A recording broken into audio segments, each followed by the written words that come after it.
All right, so this from CBS Sports. Browns' chances of making the playoffs down to 6.3%.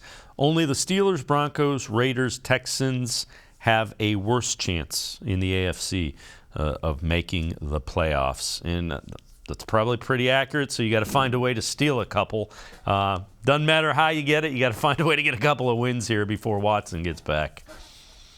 Yeah, I mean, like I said, the way it's kind of playing out Sunday, it obviously favors the Browns in the snow versus if they were playing in, clean weather or in a dome or whatever, because if they're playing in a dome, I mean, this could be a track meet for Buffalo because of their explosiveness on offense. So, I mean, this is a game Myles Garrett pretty much said it best. These two are the ones they need to have against the Bills and at home against the Buccaneers coming off a bye week where, Tampa Bay and Tom Brady, they've been playing well since, the end of that last drive against the Rams a week ago. They went to Munich and beat the Seahawks.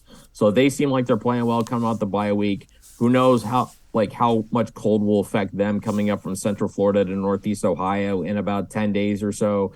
So who knows how that's going to go? I mean, it's the NFL. We've seen, that absolutely anything can happen. I mean, you look at just Monday night, for example, the Commanders just beat the Eagles on their home field by 11 points, despite being an 11-point underdog.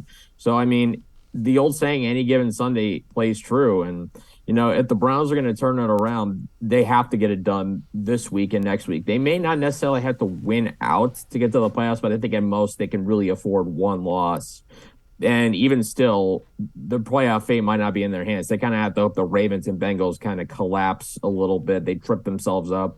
And then when Deshaun Watson gets back, the Browns have to hope he can just that the rust that he has kind of comes off pretty quickly and that he looks like Houston Texans Deshaun Watson pretty fast, because that might be their only bet this season.